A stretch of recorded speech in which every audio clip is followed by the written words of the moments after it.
Hi friends, welcome to Shamees kitchen. എല്ലാവർക്കും സുഖമാണല്ലോ.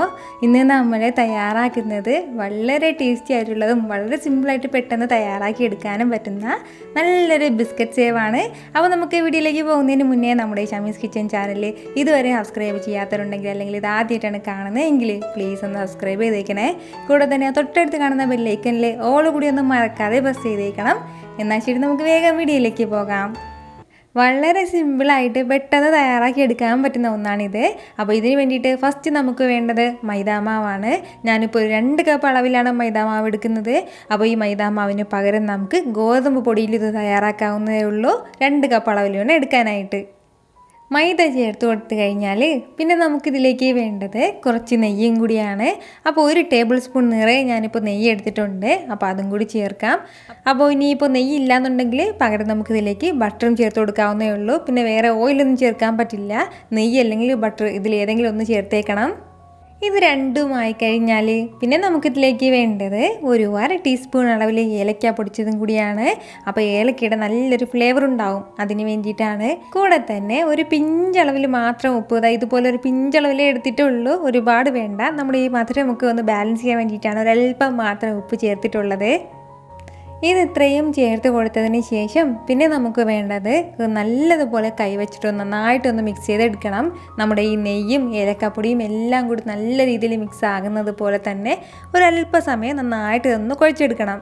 അപ്പോൾ ഇതുപോലെ ഒന്ന് കുഴച്ചെടുത്തതിന് ശേഷം പിന്നീട് നമ്മൾ കയ്യിലേക്ക് ഒരല്പം മാവ് എടുത്തിട്ട് ഇതുപോലെ നെറുക്കി പ്രസ് ചെയ്തെടുക്കുമ്പോഴത്തേക്കും ഈ മാവ് ഇങ്ങനെ കട്ടയായിട്ട് കിട്ടണം. അപ്പോൾ ഈ ഒരു രീതി ആകുന്നത് വരെ നമ്മൾ നല്ലതുപോലെ ഇതുപോലെ ഒന്ന് മിക്സ് ചെയ്തെടുക്കണം. അപ്പോൾ ഇത്രയും ആയി കഴിഞ്ഞാൽ പിന്നെ നമുക്കിതിലേക്ക് വേണ്ടത് ആവശ്യത്തിനുള്ള വെള്ളം കൂടി ചേർത്ത് കൊടുക്കാം. വെള്ളം ചേർക്കുമ്പോഴത്തേക്കും പ്രത്യേകിച്ച് ശ്രദ്ധിച്ച് നമ്മൾ ചേർത്തേക്കണം. ഒരുപാട് കൂടി പോകരുത്. അതിൻ്റെ കറക്റ്റ് അളവിന് മാത്രം ചേർത്ത് കൊടുത്തിട്ട് വേണം നമ്മൾ നന്നായിട്ടൊന്ന് കുഴച്ചെടുക്കാനായിട്ട്. നമ്മൾ സാധാരണ ചപ്പാത്തിക്ക് കുഴച്ചെടുക്കുമ്പോൾ ഒരുപാട് വെള്ളം വേണ്ട, ഒരല്പം കുറച്ചിട്ട് വേണം നമ്മൾ ഈ വെള്ളം ഒഴിച്ച് കുഴച്ചെടുക്കാനായിട്ട്. ഇതുപോലെ നന്നായിട്ട് നമ്മളിതാ കുഴച്ചെടുത്തിട്ടുണ്ട്. അപ്പോൾ ഈ ഒരു രീതിയിൽ വേണം നമ്മളിത് കുഴച്ചെടുക്കാനായിട്ട്. അപ്പോൾ കൈ വെച്ചിട്ട് ഇതുപോലെ വലിച്ചെടുക്കുമ്പോൾ അധികം വെള്ളം ഉണ്ടാവില്ല. അപ്പോൾ ഇതുപോലെ വേണം നമ്മൾ നല്ലതുപോലെ ഒന്ന് കുഴച്ചെടുക്കാനായിട്ട്. അപ്പോൾ ഇത്രയും ആയി കഴിഞ്ഞാൽ ഇനി നമുക്ക് വേണ്ട എന്തെന്ന് വെച്ചാൽ ഒരു ചപ്പാത്തി പലകയിലേക്ക് വെച്ചിട്ട് നല്ലതുപോലെ ഒന്ന് പരത്തിയെടുക്കണം. എന്നാൽ ശരി, പെട്ടെന്ന് തന്നെ ഒന്ന് പരത്തിയെടുത്തേക്കാം. അപ്പോൾ ചപ്പാത്തി പലകയിലേക്ക് ഇതുപോലെ 2 പോർഷനായിട്ട് ഞാനിപ്പോൾ എടുത്തിട്ടുണ്ട്. അപ്പോൾ ഇതുപോലെ തന്നെ ഇനി ഒരു ഭാഗം മാവ് കൂടി ഇനി ബാക്കിയുണ്ട്. ഫസ്റ്റ് നമുക്ക് വേണ്ടത് ഇത് നല്ലതുപോലെ ഒന്ന് പരത്തിയെടുക്കണം. ഇതിന് മുകളിലേക്ക് വേണമെന്നുണ്ടെങ്കിൽ അല്പം മൈദമാവൊക്കെ ഇട്ട് കൊടുക്കാം. അതിന് ശേഷം നമുക്ക് പരത്തിയെടുത്താൽ മതിയാവും. പരത്തിയെടുക്കുമ്പോൾ പ്രത്യേകം ശ്രദ്ധിക്കേണ്ട കാര്യം, നന്നായിട്ട് തിന്നായിട്ട് പരത്തിയെടുക്കാൻ വേണ്ടി പാടില്ല. ഏകദേശം ഒരു 4 ചപ്പാത്തിയുടെ മാവ് നമ്മൾ പരത്തിയെടുക്കുമ്പോൾ എങ്ങനെ ഉണ്ടാവോ അത്രയ്ക്കും കനത്തിൽ വേണം പരത്തിയെടുക്കാനായിട്ട്. എന്നാലും ഒരുപാട് തീരെ കട്ടിയായിട്ടും പോകാൻ പാടില്ല. വളരെ സിമ്പിളായിട്ട് പെട്ടെന്ന് തന്നെ പരത്തിയെടുക്കാൻ പറ്റുന്ന ഒന്നാണ്. അപ്പോൾ ഇതുപോലെ ഒന്ന് പരത്തിയെടുത്ത് കഴിഞ്ഞാൽ പിന്നെ നമുക്ക് വേണ്ടത് നമുക്ക് ഇഷ്ടമുള്ള ഷേപ്പിൽ ഇതൊന്ന് കട്ട് ചെയ്തെടുക്കണം. ഞാനിപ്പോൾ ഇതുപോലെ ഒരു പിസ്സ കട്ടർ വെച്ചിട്ടാണ് ഇത് കട്ട് ചെയ്തെടുക്കുന്നത്. സാധാരണ നമ്മൾ കത്തി വെച്ചിട്ടൊന്ന് വരഞ്ഞു കൊടുത്താലും മതിയാവും. നല്ല സൂപ്പറായിട്ട് ഇത് കട്ട് ചെയ്തെടുക്കാവുന്നേ ഉള്ളൂ. അപ്പോൾ ചെറിയ കുട്ടി സ്ക്വയർ ആയിട്ടാണ് കട്ട് ചെയ്തെടുക്കുന്നത്. ഫസ്റ്റ് നമുക്ക് വേണ്ടത് ഇതിന് ചുറ്റിലും ഈ റൗണ്ടിലായിട്ട് ഇങ്ങനെ ഷേപ്പ് ഇല്ലാതെ ഇരിക്കുന്ന ഈ സൈഡൊക്കെ നമുക്ക് ചെറുതായിട്ടൊന്ന് കട്ട് ചെയ്ത് മാറ്റണം. അപ്പോൾ ഇത് മാറ്റിയതിന് ശേഷം പിന്നീട് നമ്മളിത് കളയേണ്ട ആവശ്യമൊന്നുമില്ല. നമ്മൾ ഇനി അടുത്ത മാവ് ഒന്ന് റോൾ ചെയ്തെടുക്കുന്ന ടൈമിൽ ഇതും കൂടെ ചേർത്ത് വെച്ചിട്ട് നല്ലതുപോലെ ഒന്ന് പരത്തിയെടുത്താൽ മതിയാവും. ഇതുപോലെ വളരെ ചെറിയ കുട്ടി പീസാക്കിയിട്ട് നമുക്കിത് കട്ട് ചെയ്ത് എടുക്കാവുന്നേ ഉള്ളൂ. വളരെ സിമ്പിളായിട്ട് പെട്ടെന്ന് തന്നെ കട്ട് ചെയ്തെടുക്കാൻ പറ്റുന്ന ഒന്നാണ്.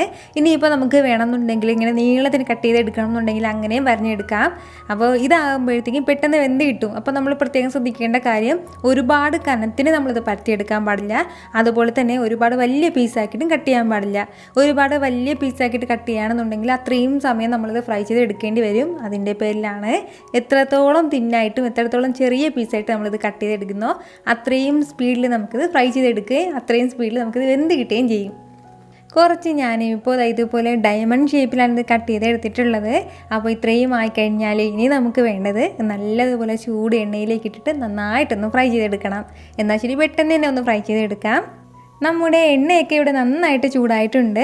നല്ലതുപോലെ ചൂടായി കഴിഞ്ഞാൽ പിന്നെ നമുക്ക് വേണ്ടത് ലോ ഫ്ലെയിമിൽ നിന്ന് ഒരല്പം കൂടി മാത്രമേ കൂട്ടി വെച്ച് കൊടുക്കാൻ പാടുള്ളൂ. മീഡിയം ഫ്ലെയിമിലോ ഹൈ ഫ്ലെയിമിലോ ഇട്ടൊന്നും നമ്മളിത് ഫ്രൈ ചെയ്യാൻ പാടില്ല. അപ്പോൾ നല്ലതുപോലെ എണ്ണ ചൂടായി കഴിഞ്ഞാൽ പിന്നെ നമ്മൾ ഇതുപോലെ കട്ട് ചെയ്ത് വെച്ചിരിക്കുന്ന ഇതെല്ലാം ഇതിലേക്ക് ചേർത്ത് കൊടുക്കാം. അപ്പോൾ ഇതെല്ലാം ചേർത്ത് കൊടുത്ത ഉടനെ തന്നെ നമ്മളിത് ഇളക്കി കൊടുക്കാൻ വേണ്ടി പാടില്ല. ഒരു 2 മിനിറ്റ് അങ്ങനെ ഇരുന്നിട്ട് ചെറിയ രീതിയിൽ ഒന്ന് വെന്ത് കിട്ടണം. അതിന് ശേഷം മാത്രം നല്ലതുപോലെ ഇളക്കി കൊടുത്താൽ മതിയാവും. ഇതിപ്പോൾ ഏകദേശം ഒരു 2 മിനിറ്റ് ആയിട്ടുണ്ട്. ഇനി നമുക്കിതെല്ലാം കൂടി ചെറുതായിട്ടൊന്ന് മിക്സ് ചെയ്ത് കൊടുക്കാം. ഇതുപോലെ ചെറിയ രീതിയിൽ, പിന്നെ പൊടിഞ്ഞൊന്നും പോവുകയൊന്നുമില്ല. നമ്മൾ ചെറിയ രീതിയിൽ ഇതുപോലെ ഒന്ന് മിക്സ് ചെയ്ത് ഇളക്കി കൊടുത്താൽ മതിയാവും. ഇടയ്ക്കിടയ്ക്ക് ഇത് ഈ ഒരു രീതിയിൽ നമ്മൾ നല്ലതുപോലെ ഇളക്കി കൊടുക്കണം. ഏകദേശം ഒരു 5 മിനിറ്റോളം നമ്മൾ ലോ ഫ്ലെയിമിൽ വെച്ചിട്ട് നല്ലതുപോലെ ഒന്ന് ഫ്രൈ ചെയ്തെടുക്കുമ്പോൾ ഈ ഒരു കളറിൽ കിട്ടും. അപ്പോൾ ഇത്രയും ആകുമ്പോൾ നമുക്ക് തന്നെ അറിയാൻ പറ്റും നന്നായിട്ട് വെന്തിട്ടുണ്ടാവുന്നത്. അപ്പോൾ നമ്മൾ ഈ ചൂട് എണ്ണയിൽ നിന്ന് എടുക്കുന്ന ഉടൻ തന്നെ ചെറിയൊരു സോഫ്റ്റ്നെസ് ആയിരിക്കും. അത് നമ്മൾ പ്രശ്നമാക്കേണ്ട. തണുത്ത് കഴിയുമ്പോൾ നല്ല ക്രിസ്പി ആയിരിക്കും. അപ്പോൾ ഈ ഒരു കളർ വരുമ്പോൾ വേണം നമ്മളിത് എടുക്കാനായിട്ട്. അപ്പോൾ ഇത്രയും തന്നെ മതിയാവും. ഇനി കൂടുതൽ സമയത്തിട്ട് നമ്മൾ ഫ്രൈ ചെയ്യേണ്ട ആവശ്യമേ ഇല്ല.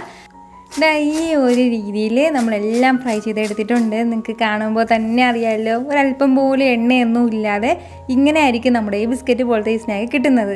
അപ്പോൾ ഇത്രയും ആയി കഴിഞ്ഞാൽ പിന്നെ നമുക്ക് വേണ്ടത് ഇതിന് വേണ്ടിയിട്ടുള്ള ഷുഗർ സിറപ്പും കൂടി ഒന്ന് തയ്യാറാക്കി എടുക്കണം.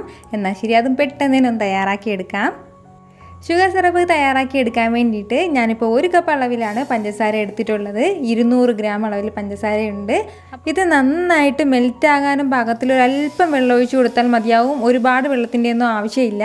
അപ്പോൾ നമ്മൾ എത്രത്തോളം കൂടുതൽ വെള്ളം ചേർക്കുന്നോ അതിനനുസരിച്ചിട്ട് അത്രയും സമയമാകും ഇത് നല്ലതുപോലെ ഒന്ന് 1 സ്ട്രിങ് കൺസിസ്റ്റൻസി, നമ്മൾ ഒരു നൂൽ പരുവം വരാൻ വേണ്ടിയിട്ട് ഒരുപാട് സമയം എടുക്കും.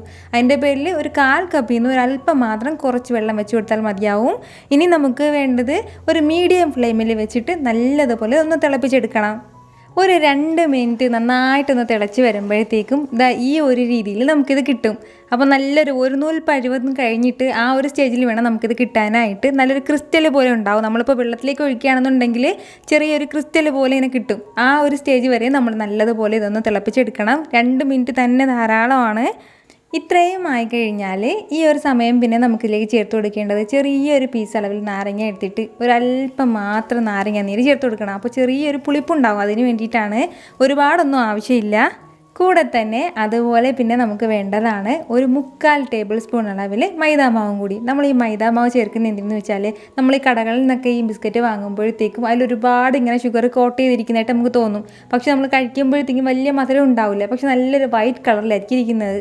അപ്പോൾ ഇത് തയ്യാറാക്കുന്നത് നമ്മുടെ വീട്ടിനടുത്തൊരു ഷോപ്പുണ്ട്. അപ്പോൾ അവരുടെ ചോദിച്ചപ്പോഴാണ് ഇങ്ങനെ വൈറ്റ് കളറിൽ എങ്ങനെയാണ് കിട്ടുന്നതെന്ന് ചോദിച്ചപ്പോഴാണ് ഇതുപോലെ മൈദാമാവ് ഇതിൽ ചേർത്തിട്ടാണ് ഇങ്ങനെ തയ്യാറാക്കി എടുക്കുന്നതെന്ന് അറിഞ്ഞത്. അപ്പോൾ അതുകൂടി നിങ്ങൾക്ക് വേണ്ടിയിട്ട് ഞാൻ ഇതുപോലെ കാണിക്കുകയാണ്. എത്രത്തോളം മാവ് നമ്മളിതിലേക്ക് ചേർക്കുന്നോ അത്രത്തോളം ഇത് വൈറ്റ് കളറിലും അതുപോലെ തന്നെ നല്ലതുപോലെ ഇത് കോട്ട് ചെയ്തിട്ടും ഉണ്ടാവും. അപ്പോൾ ഇത്രയും ആയി കഴിയുമ്പോൾ തന്നെ പെട്ടെന്ന് മിക്സ് ചെയ്യുമ്പോൾ തന്നെ നല്ലതുപോലെ മാവെല്ലാം വെന്തിട്ടുണ്ടാവും. കാരണം നല്ല ചൂടാണ് നമ്മുടെ ഈ പഞ്ചസാരയ്ക്ക്. അപ്പോൾ ഈ ഒരു സ്റ്റേജ് ആകുമ്പോഴത്തേക്കും ഇനി നമുക്ക് നമ്മുടെ ബിസ്ക്കറ്റും കൂടെ ചേർത്ത് കൊടുക്കാം.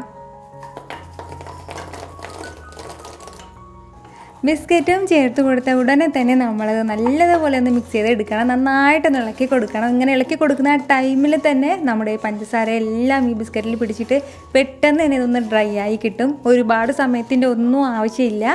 അത് കഴിഞ്ഞാൽ പിന്നെ നമുക്ക് ഫ്ലെയിം ഓഫ് ചെയ്യാം. ഫ്ലെയിം ഓഫ് ചെയ്ത് വെച്ചിട്ട് മാത്രം നല്ലതുപോലെ ഒന്ന് ഇളക്കി കൊടുത്താൽ മതിയാവും. ഇത് നന്നായിട്ടൊന്ന് തണുത്തതിന് ശേഷം നല്ലൊരു എയർടൈറ്റ് ബോട്ടിലിലാക്കി നമുക്കിതൊരു 2 ആഴ്ച വരെ സൂക്ഷിക്കാവുന്ന ഒന്നാണ്. ഉത്സവ സമയത്തെല്ലാം വഴിയോരത്തെ കടകളിൽ കാണുന്ന മെയിനായിട്ടുള്ള ഒന്നാണിത്. പല സ്ഥലങ്ങളിലും പല പേരുകളിലായിരിക്കും ഇത് അറിയപ്പെടുന്നത്. അപ്പോൾ നിങ്ങളൊന്ന് ട്രൈ ചെയ്ത് നോക്കിയതിന് ശേഷം അതിൻ്റെ ഫീഡ്ബാക്ക് എനിക്ക് മറക്കാതെ ഒന്ന് അറിയിച്ചേക്കണം. നിങ്ങളുടെ ഫീഡ്ബാക്ക് കാണുമ്പോഴായിരിക്കും അത് മറ്റുള്ളവർക്കും ട്രൈ ചെയ്ത് നോക്കാനായിട്ട് തോന്നുന്നത്. അപ്പോൾ ഈ വീഡിയോ നിങ്ങൾക്ക് ഇഷ്ടമായിട്ടുണ്ടെന്നാണ് എൻ്റെ വിശ്വാസം. ഇഷ്ടമായാൽ ഇതൊന്ന് ലൈക്ക് ചെയ്തേക്കണം. ഇത് മറ്റുള്ളവരും കാണണമെന്ന് ആഗ്രഹിക്കുന്നുണ്ടെങ്കിൽ നിങ്ങളുടെ ഫ്രണ്ട്സിനും ഫാമിലിക്കും എല്ലാവർക്കും ഒന്ന് ഷെയർ ചെയ്ത് കൊടുക്കാനും മറക്കരുത്. വീണ്ടും നല്ലൊരു ഉഷാർ വീഡിയോ ആയിട്ട് ഞാൻ വരുന്നതായിരിക്കും. അതുവരേക്കും എല്ലാവരും ഹാപ്പി ആയിട്ടിരിക്കുക, സന്തോഷമായിട്ടിരിക്കുക, എല്ലാവരും സേഫ് ആയിട്ടിരിക്കണം. Take care friends.